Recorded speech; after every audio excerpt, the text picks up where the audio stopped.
Well, let's get underway here and have a poetry reading. Good afternoon, everyone. My name is Jeff Johnson. I serve on the English faculty here, and I also direct Verse Like Water, the visiting poet program of Central Lakes College, which is in its 11th year of bringing some of the greatest poets to the Brainerd Lakes region. And a couple of quick thank yous here. I'll thank you for doing the right thing with your mobile. Make sure you quiet that. Put that away. I want to thank our sponsors, the Minnesota Legacy Fund, Five Wings Arts Council, and Minnesota Public Radio. And got just a couple business notes. Now I got a very brief introduction here in my usual pretentious binder. We're going to have a poetry reading that'll run about 12:40, 12:45. We'll have a book signing after that. And I've bumped up the craft talk time today to about 1:20 to make sure that a couple high schools can get there. And I want to shout out, we're setting a record today with 6 high schools attending from the Brainerd Lakes region. And I want to offer a special hello to Pillager, Pine River Bacchus, Royalton, Long Prairie Gray Eagle, Nevis, and Crosby. Yeah, applaud. Yeah. Thank you so much for coming. Put your hands in the air if you are attending your very first poetry reading. That's what I'm talking about. All right. In the fall of 2019, before the world changed, I had the good fortune to hear Chris Abani read poems and excerpts from his novels at the College of St. Benedict. When the Q&A started, I more or less rushed the microphone so I could ask about his dear friend Kwame Dawes and other friends of his on the international poetry scene. Dr. Abani laughed and offered an answer so long there was no time for any other questions. I resolved that evening to host both of these great men, and those boxes are now finally ticked since Kwame was here a year ago this very month. I mainly want to tell you how happy I am that Chris Abani has almost single-handedly taught the world about a very important African word, which is Ubuntu. Ubuntu means I cannot see and understand my humanity unless I see it reflected back on me from your human reality, from your gaze. This is a vast metaphor, not unlike poetry, and it puts before us one of the clearest ideas I've ever encountered. Our lives mean nothing if we are not living in vivid companionship with one another. We all know how hard this has been for the last 2.5 years, as we've been squinting to see one another through screens, above masks, at distances measured and marked by stickers on the floor tiles of stores. Our epic definitive moment in history seems to still be unfurling, but thankfully the clouds have parted enough to allow us to have our first Trauberg since Kava Akbar astonished us shortly after I saw Chris in the fall of 2019. Conceptually, Ubuntu is present when we think about poetry, and I like to read poems and think about them all day long. I cannot understand my human condition without poets like Chris Abani, who dream into being poems that function as elegant mirrors, reminding us where we have been, reflecting who we are or could be, and illuminating the horizon, growing ever closer. How joyful and grateful I am that this little cosmos has formed to greet him and be greeted by him, to reflect back and to be projected upon with the images, color, light, and beauty available only in great poetry. Let's give a warm Minnesota welcome to Chris Abani.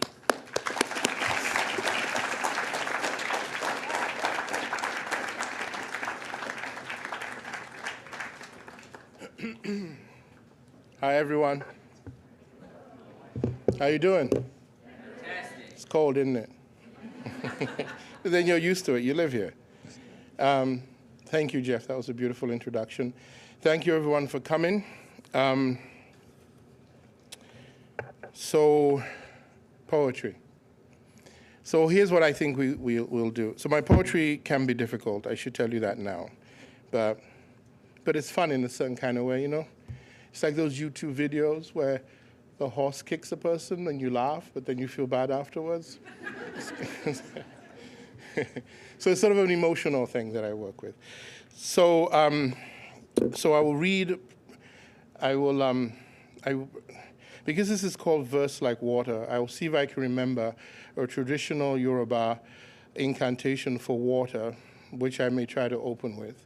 And then from then I will read a poem by another poet. Can you hear me well enough? I'm sort of a big man with a small voice, you know? When they were making me, whatever apprentice angel made me, messed with the voice. It should have made me sound like Barry White or Morgan Freeman. But anyway, I'll read from another poet called Yusuf Kumunyaka, and the poem I'll read is, it's a really beautiful poem. And if you live here, then you're familiar with life and death and growth and rebirth. So it sort of takes you through this very beautiful idea of the universe, which, you know, the Lion King calls the circle of life, but really which means that unfortunately things die for other things to live. And it's a sort of a beautiful notion that we are always in our lives witness to and participants of different levels of sacrifice. And then I'll read to you some poems from the new book. It's called Smoking the Bible. It's primarily about my brother Greg and myself. Greg died 2017 and was very ill. So the book sort of is an elegy for him. But it's centered around what happened when I was 9 and my brother Greg was 13. We were raised very Catholic. And but my father was an old school man who thought that the way to toughen boys was to hit them a lot. So someone had given my father, and because he's a Catholic, he didn't initially care very much, a beautiful leather King James Bible. So when I mean leather, I mean it sort of was the size of an iMac monitor, and it was heavily tooled leather. You know, you needed 2 hands. It was a good workout, and he was prone to sort of whack us with it. So this summer, Greg and I decided to take our vengeance by smoking all of the Psalms. So, literally. So we would, I know this is offensive, but it's the truth. I was 9. We would tear out the Psalms, and we would roll fake cigarettes, and we would walk around smoking them. And so nothing happened at first, but you know, after a while, the Bible's like that, and then it starts to sort of dip a little bit. So in a way, the book is trying to be Psalms, right? So it's all kinds of things, and it covers West Africa, it covers the Midwest. There'll just be poems all over. But I put them together to kind of give you a sort of emotional arc. So I don't talk during the readings. I'm giving you everything up front now, and then we'll just walk our way through. Does that sound good? All right. And then you don't have to worry about any kind of like response. Just sit with how you feel, and we'll go from there. So water. So in West Africa, we believe that all life starts in water, which is very much in line with evolution. That everything beautiful comes from water. You should know this. You're the state of 10,000 lakes. But I don't know if you've walked past water and you realize that there's a different thing that happens to you when you're around bodies of water. Your whole body shifts. And that if you take water and speak into it, you will alter its molecular structure. So here's the prayer, and it goes like this. Forgive me, I can't sing very well, so that you'll just have to bear with that. Awodo yigi yigi, otawo mi o. Awodo yigi yigi, otawo mi. Awodo yigi yigi, awo kumo. Awodo yigi yigi, otawo mi. Afari bale hadiki o. Afari bale hadiki. Afari bale awo kumo. Afari bale hadiki. Which shapes which? Is it the stone at the bottom of the river that shapes the river, or the river that shapes the stone at the bottom? We don't know the answer, and because of this, we come every day to prostrate before mystery. And because we prostrate before mystery, we can never die. We become the stone at the bottom of the river, and the river too. And this is the endless riddle of life, that you cannot know the truth. You can only know how to prostrate before the mystery of what shapes the water and what shapes the stone. I got a saxophone accompaniment. I travel with my own band. Don't play with me. Ode to the Drum, Yusuf Kumunyaka. Gazelle, I killed you for your skin's exquisite touch, for how easy it is to be nailed to a board weathered raw as white butcher paper. Last night I heard my daughter praying for the meat here at my feet. You know, it wasn't anger that made me stop my heart till the hammer fell weeks ago. I broke you as a woman once shattered me into a song beneath her weight before you slouched into that grassy hush. But now I'm tightening lashes, shaping hide as if around a rib cage stretched like 5 bowstrings. Ghosts cannot slip back inside the body's drum. You've been seasoned by wind, dusk, and sunlight. Pressure can make everything whole again. Brass nails tacked into the ebony wood, your face has been carved 5 times. I have to drive trouble from the valley, trouble in the hills, trouble on the river too. There's no cola nut, palm wine, fish, salt, or calabash. Kadum, kadum, kadum, kadum, kadum. Now I've beaten a song back into you. Rise and walk away like a panther. Flay. The point of a pen opens a hole into a soul's dereliction. This search for the right word bores through stone. Sunlight takes no measure of what is clung to. A man can place the half dome of a tomato, slice into flesh, and cut an island of loss. Migrant, punished by spice and the scent of cooking, you wake up on a cold day in another country and you put your faith in hot rice and braised goat. Gospels are made of less than this. But outside it is morning, a summer breeze burns down to the water, and the ocean begins. Nostalgia. A train travels through a Midwestern cornfield. Yellow slants to gold as the sun leans heavy on the horizon.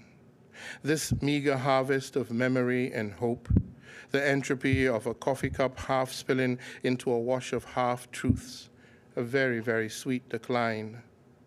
To have spent one's life thinking, I am the good one, I am the stable one, and then one morning in a city between the city you call home and the one you're traveling to, you accept you are a migrant. This is where you find yourself, somewhere between coercion and an insubstantial desire, the slow decomposition of what is life. Yet for now, this half-light, the gentle sway of tracks, are music enough for this journey. White egret. Epigraph. The whole earth is filled with the love of God. Kwame Dawes. A stream and a forest and a boy fishing, heart aflame, head hush, tasting the world, lick and pant. The Holy Scripture is animal, not book. I should know. I have smoked the soul of God, psalms burning between fingers on an African afternoon. And how is it that death can open up an alleluia from the core of a man? And how easily the profound fritters away in words. And the simple wisdom of my brother, what you taste with abandon, even God cannot take from you. All my life, men with blackened insides have fought to keep the flutter of a white egret in my chest from bursting into flight, into glory. Manhood. And that uncle, with a look of regret for what was to come, sang softly to you, Jujua Nwoke, Jujua. The shuddering moan of blood, a song to calm the sacrificial, the loss across the river. The way a dying animal will look at you is seared into me. We die together and all over again. And the snaking cane and whips he brought down like Baal's priest drew blood from you, brother. This prayer that pauses between lashes, and breathily always he would sing, Jujua, Jujua, calm down, calm down. You were Elijah gone to heaven to fetch a fire, but what of the witness who cannot turn away?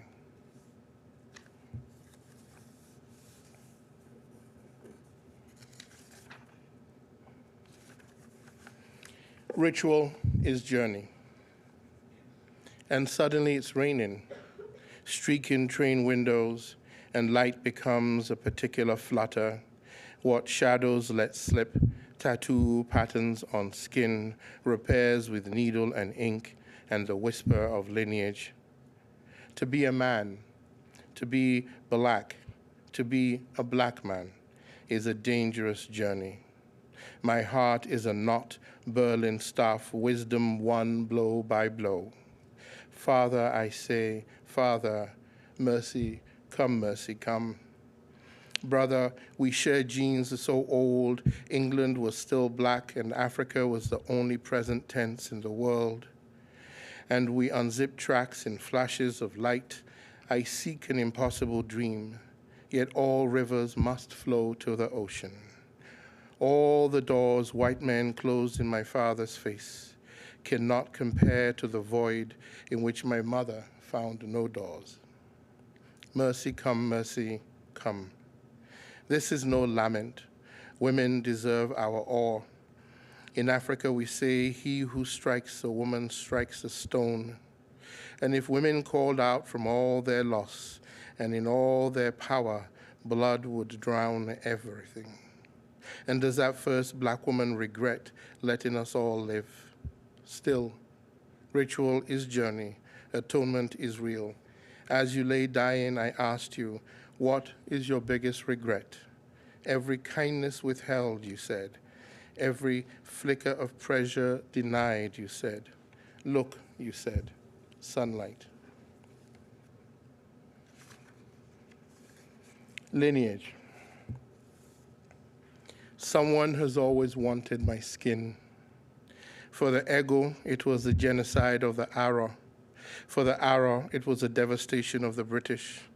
For the British, it was my father's quiet revenge, blow after blow, dealt to my mother, his white English wife, rupture and repair, scar and keloid. My skin is a voice of ancestors sounding in the well of a drum. My skin is a cloak, sacred painted spells. I have released the anger inside me. A bird flying across oceans, dying 1,000 deaths, but never dead. My body is the house of tomorrow. My skin is prophecy.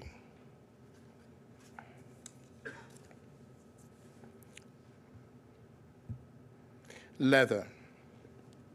This Bible is heavy with vengeance, not because its pages chart the path of the wrathful God of a wrathful people, but because Father beat us with its tooled leather-bound weight. And this was the genesis of the smoke, the retaliation of burning psalms. We wanted to hold Father accountable, but power is a conceit revealing our limits. What wounds us implicates us. And so we smoked Father's Bible, page by torn page, folded into the origami of an adolescent rebellion. All these pages inhaled the holy evocative power of the words, and we remained as silly children, bound by our fears. Maybe this is the slippage, when we wonder how God lets it all happen, how a man can delight in a woman's unbridled joy, then rip it to shreds to keep her from having it. The mind is deceitful above all things. It will lie to you in the fragility of paper rolled and filled with oregano and lit. I have seen a tropical storm race across the savannah like stampeding buffalo, sheets of rain kicking up dust and fear into a haze, seen a white pigeon unable to fly away from a cross, held in perpetual flutter by the slipstream, a white flag signaling defeat. In the end, brother, we are that pigeon held in pointless flapping to a parent oblivious of the love we suffer from. In a dream, I answered a voiceless call from my father, wondering what seeks conversation with a ghost. I will write an elegy on white paper. I will roll it up and I will ignite it, and I watch that burnt offering ascend to him on a ladder of smoke. Cameo, afternoon tea. The pure delight of a child chewing on a stem of sugarcane. the elegant lift of cattle egrets into a storm-dark sky. In the market, two women haggle over which of them the man they truly love loves. Mother and me, drinking tea on the veranda, and Glenn Miller does the Chattanooga choo-choo, and the sunset betrays another day lost to the futile work of making a man adore her. I pour tea, stir sugar into the milk and tannin, and she wonders how many women like her I will break.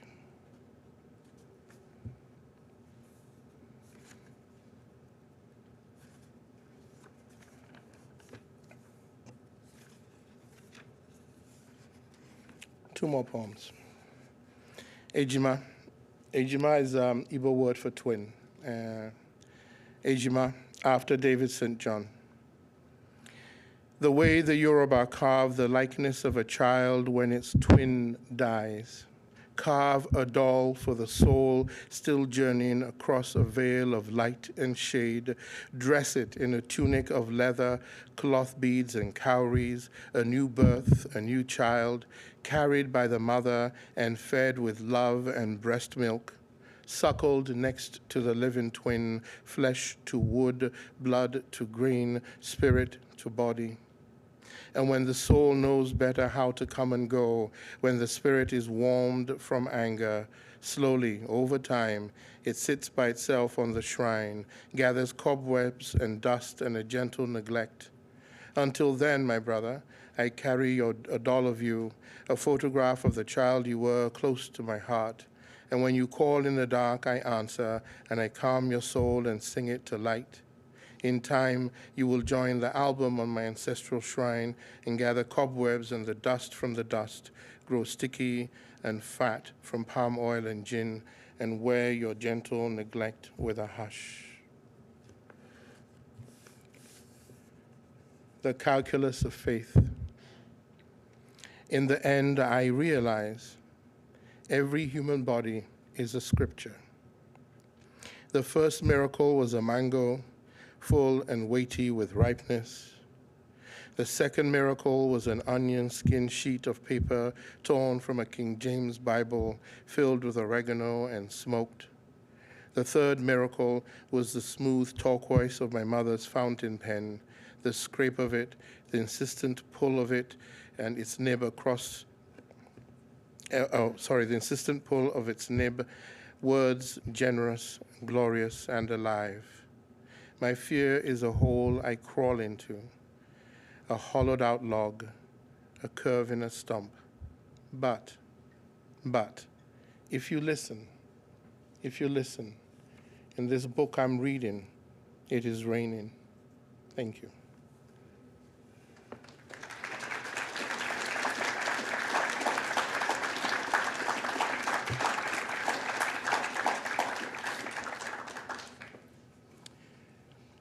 I was born Nigerian, and one of the things we're good at is talking.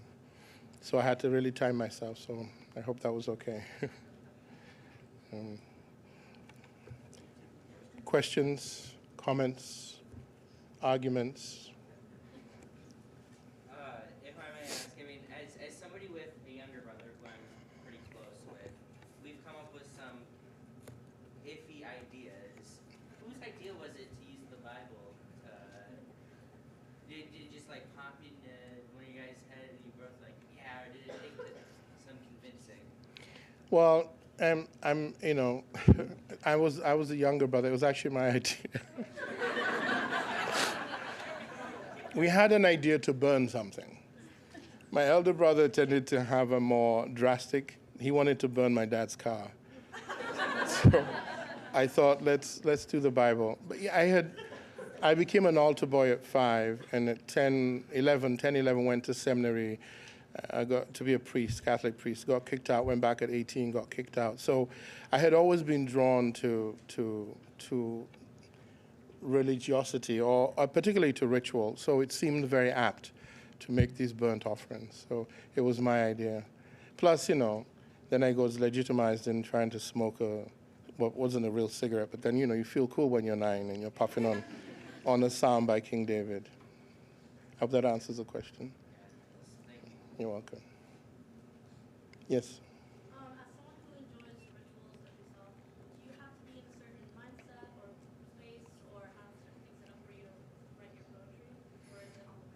That's a good question. I think so. I always talk about this, and so I think to write sometimes, you kind of have to be a different person.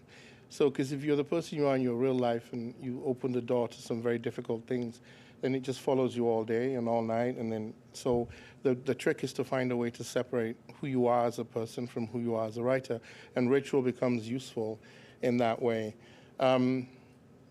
Over time, once you solidify in your process, you need ritual less and less, and it can happen instantly. Now I just do ritual because it's fun. So one of my rituals before I write is to get a pint of Haagen-Dazs ice cream and a bunch of red vines, and you just melt the Haagen-Dazs a little bit, and then you bite off the ends of the red vines, and you use them as straws. And it sort of puts you in a sugar high, and you can write a lot of things for a very long time. Ritual, I'm serious. You should try it. It's awesome. I mean, you'll probably end up with diabetes, but But yeah, ritual is very important. So you figure out what it is. But I think also it's important to know that sometimes when you're writing, it depends on what you're writing. Some things, when you approach them, they can damage you. They can, like, when you call up certain memories or certain things we've experienced, because so much of us carry so much trauma that sometimes we're not even aware of how much we're processing. It becomes important for you to know at what point you need to ask for additional help and additional backup. And I would always, if I have to write difficult things till now, I'll always find a way to be in a room with other people. It sort of just keeps you anchored to the world in a certain way. I don't know if that answers the question. Yeah. Yes. So, all the stuff that you talked about with your dad and your mother, and obviously you've been through a lot, and you talk about the hole David was dug in of fear. If you've been there so long, it's become so familiar that the thought of leaving it itself is scary.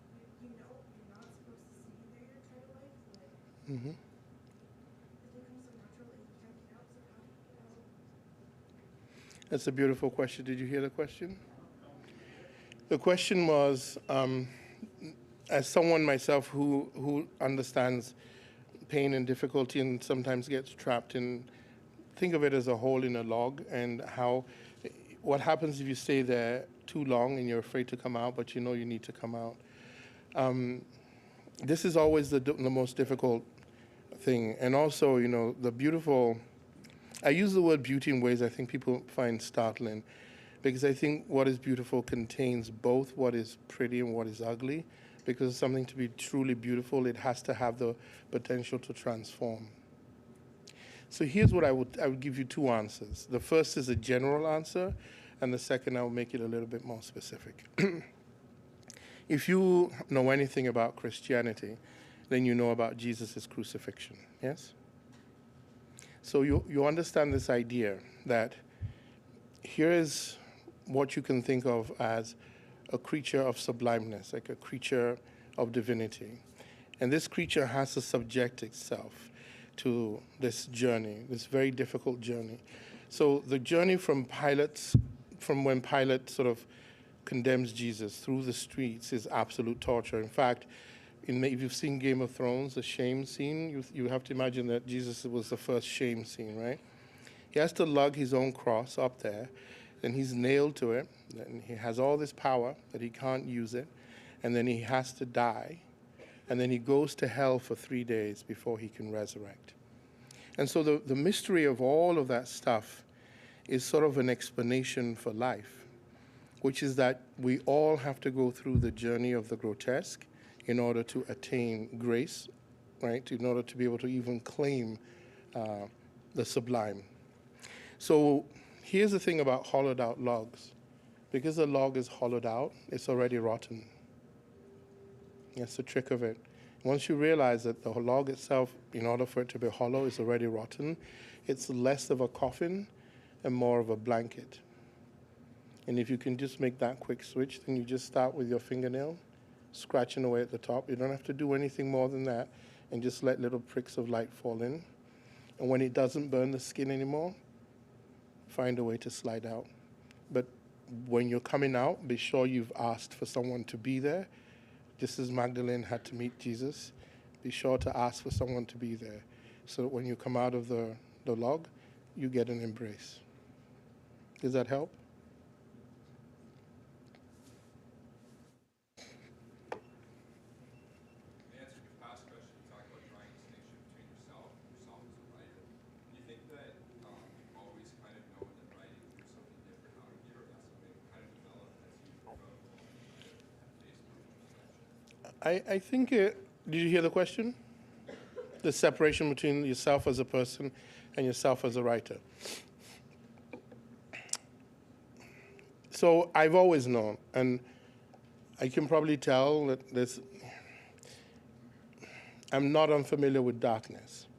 So if you're a kid who's dark, you worry people. So when I was growing up, there was a priest near me called Father Lele, and he used to have these, bless all this holy water that were miraculous. Like, for instance, my dad would get gallons of this water, and it would be put in the fridge, because clearly, if it's not in the fridge, it will go off, because that's what holy water does, apparently.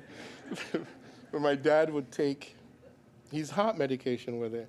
And I remember asking him, I was like, Dad, pick one. And he's like, Jesus said, give unto God what is God's. Right? So he would give unto God the holy water and then unto humankind the pill. So, but when I was growing up, my aunts were so convinced, because I was a kid who played by himself, who muttered to people other people couldn't see.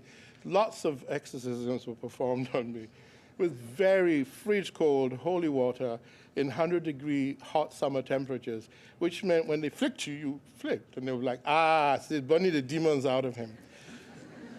So it became clear to me that there is an essential self, and then that all these other things are identities you have, and that you can't control them. So notice how in America we acquire identities from, people say to you, I'm John, I'm a vegetarian. No, you're John who eats vegetables. Vegetarian is an ideology, doesn't really mean anything. So I began to realize that when I published, people would always stop calling me Chris, and they would call me Chris Abani. And it's like, who is Chris Abani? It's like, it was always, some people thought I was very smart and erudite and wise, but I was always Chris, which meant I would always disappoint them. And so I started to learn to separate the things. But when I was younger, when I was an activist, I started to realize that activists are impossible people to live with. I was impossible to live with.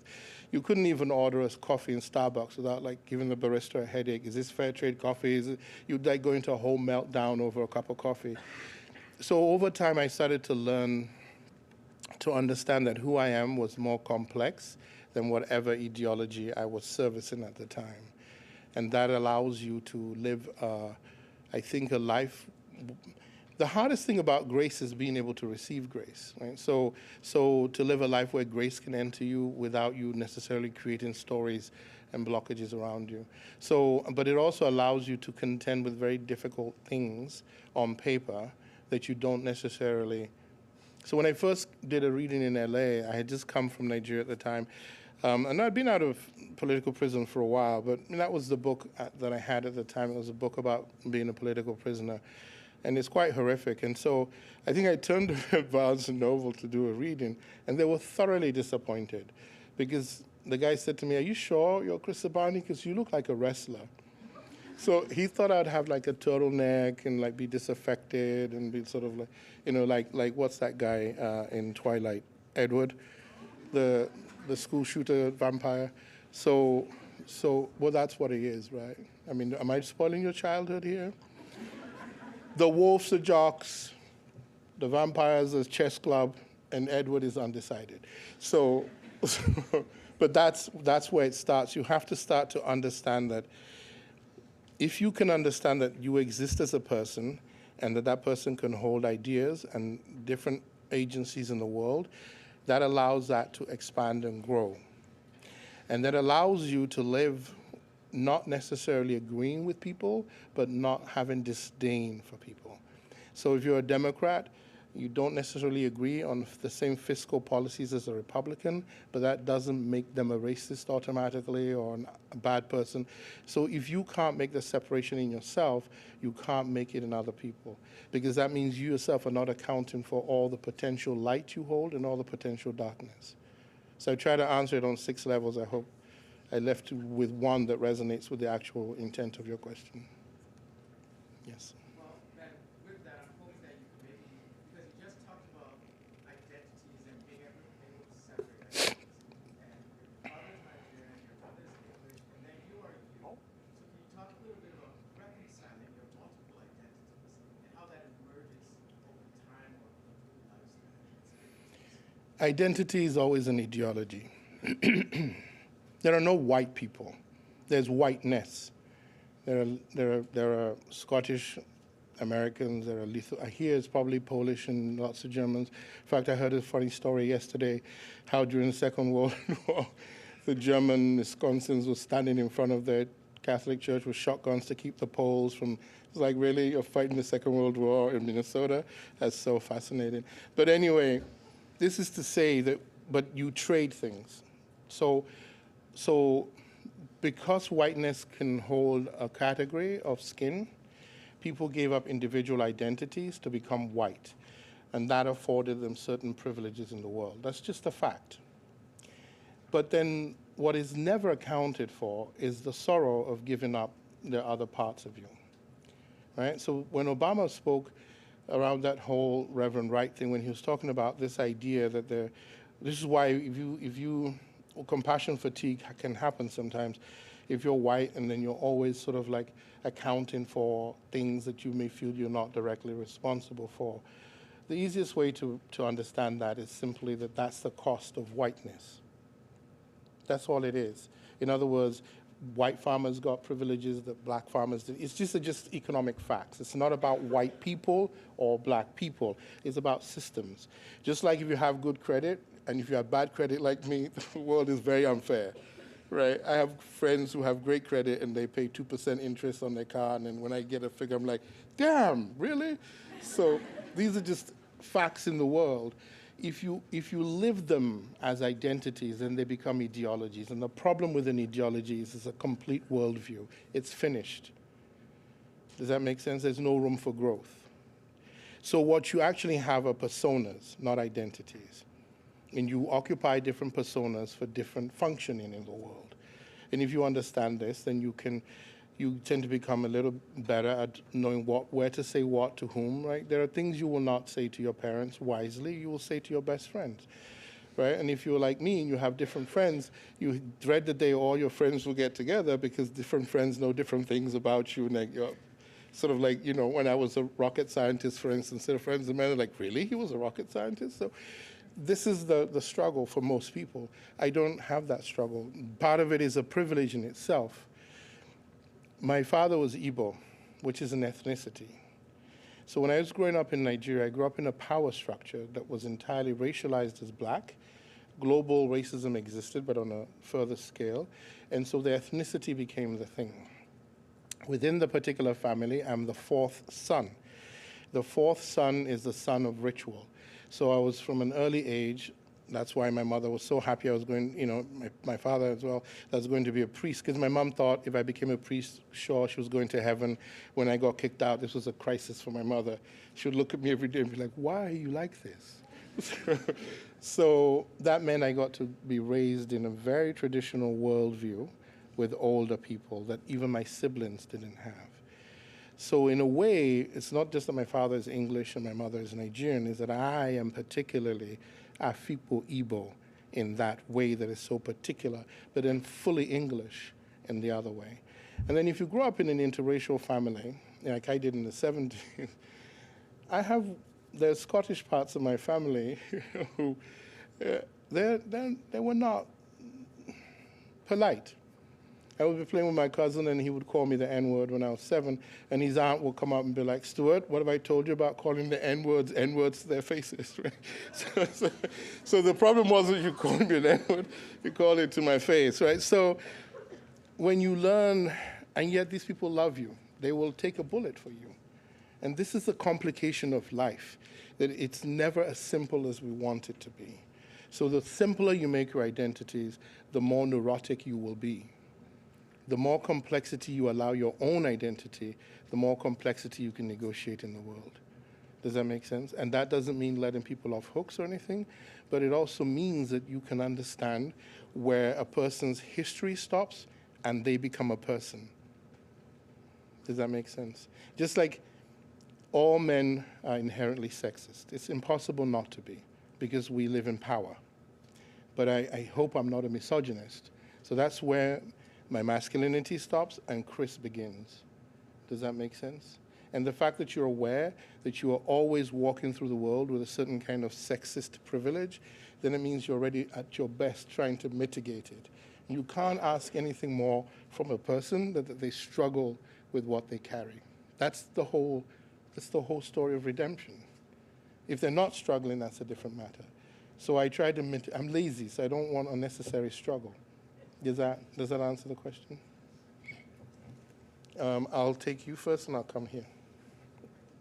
Yes. What advice would you give someone who's trying to write, who struggles to find like creativity and motivation to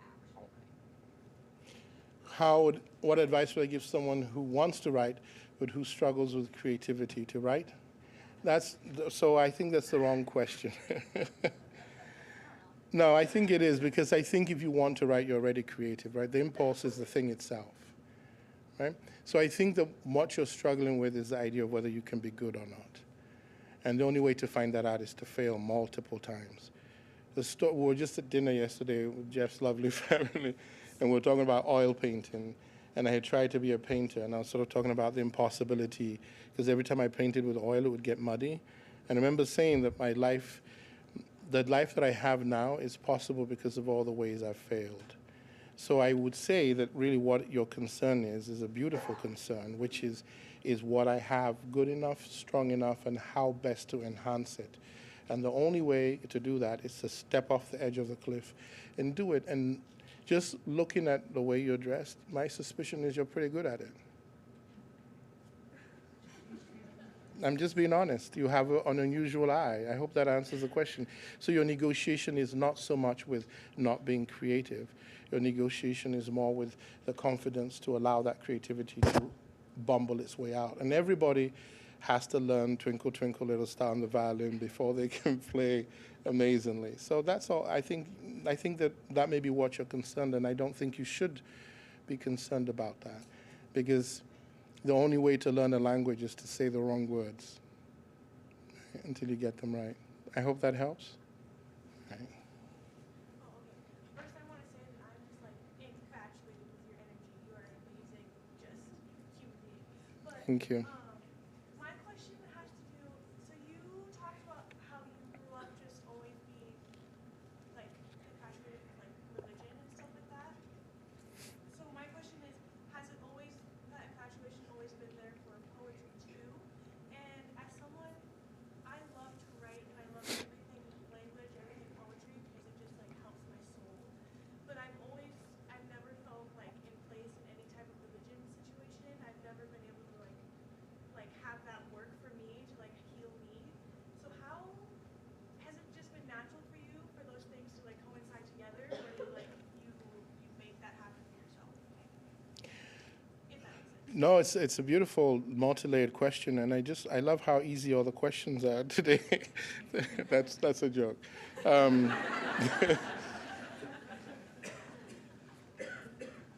So first of all, I think that religion is a language. So I think the only thing that the first material thing that exists is language, actually, right? And it's because the only thing that exists in any form is consciousness. And consciousness becomes all the things you see around you. But language is its first vehicle. And so our desire for God is simply a language of expansion. So if you notice, life does nothing but expand. It doesn't even try to be good. Like if you just abandon something, vegetation just comes and grows over it. It doesn't grow in nice, pretty lines. It doesn't try to be good. It just grows. If you brick over something, you'll see a dandelion forcing its way through. So I think that all human beings have the same software, which is a software towards expansion. And that expansion can be caught up in greed, it can be caught up in oppression, or it can be caught up in more ecclesiastical pursuits. I don't think any is better or worse. I just think that's where that language is. So I think that that language is tied to art, because almost everything that is beautiful is in service of pyramids. Everything we make that is beautiful in the world is in service of that language of expansion. And poetry is a national part. And I think that the reason that that language of expansion is there is because the whole universe, even the universe we live in, as we now know, is constantly expanding. So the prime directive, if you believe in deity or not, is expansion. And I think the expansion is that there are two drives in the world. There's a death drive and an expansive drive. And so to encourage us to the expansive drive, you first have to accept death. And I think that we live in a culture that's afraid of death and dying and aging. But if you understand that all things must die, then life becomes even more beautiful. And that's where poetry, painting, music, science, all of those things lie. I just got to look at the skin of a pear through a microscope the other day. It blew my mind. It's so I think the whole point of all of this is to live your life in awe.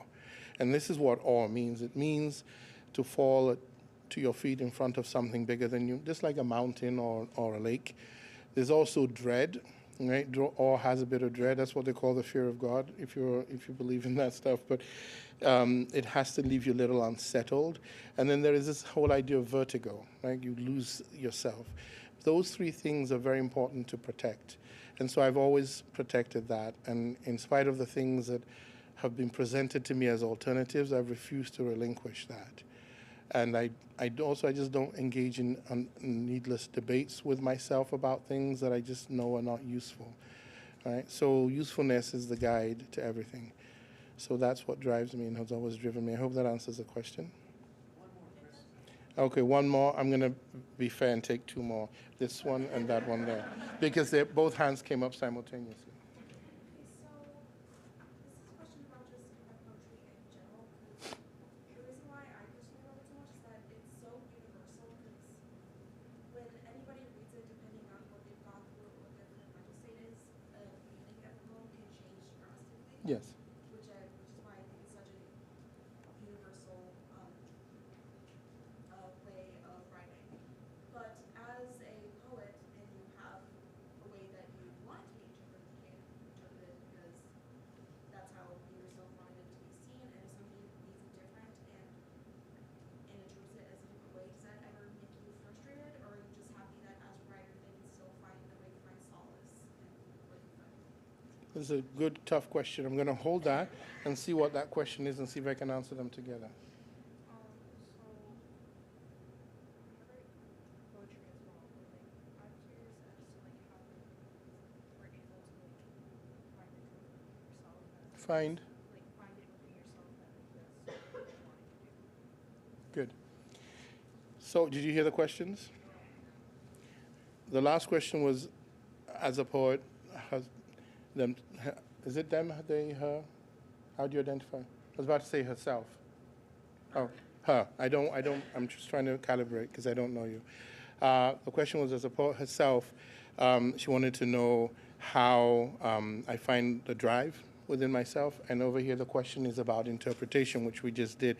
In other words, if you want a poem to do something, how do you deal with it when people see it differently? Yes? So have you ever seen a magician do a trick? Do you know how they do the trick?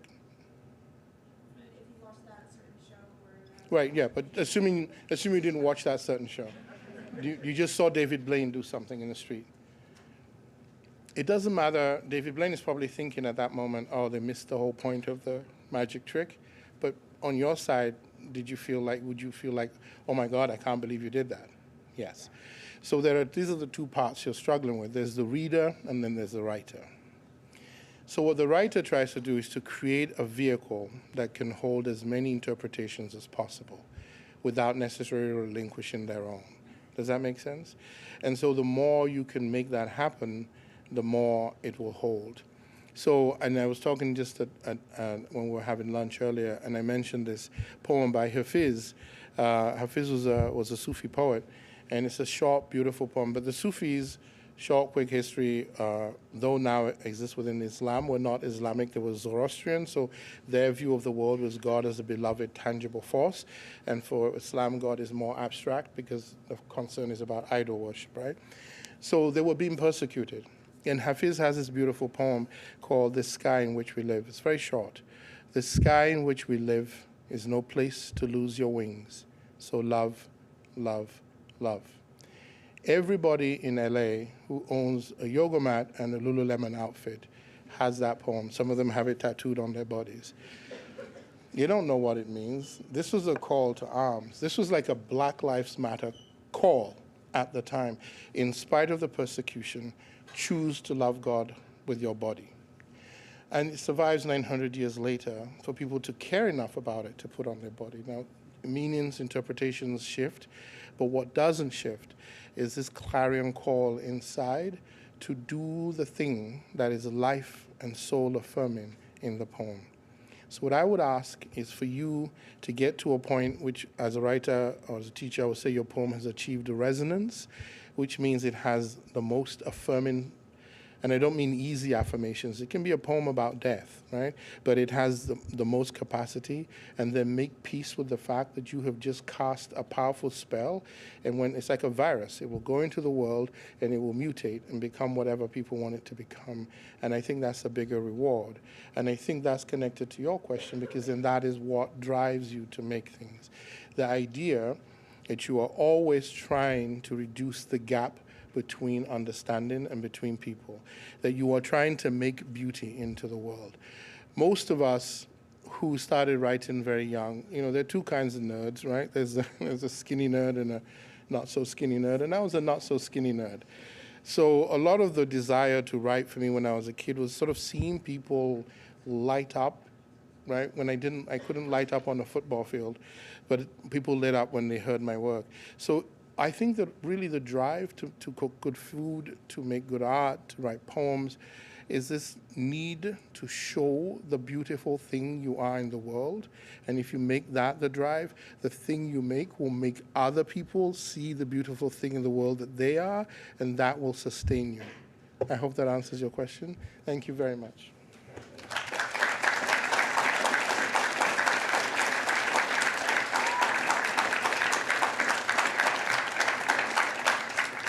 Hey, thank you so much for coming. I forgot to mention that Chris's books are available up there. Our bookstore is selling them. He'll sign books now, and he'd be happy to meet you.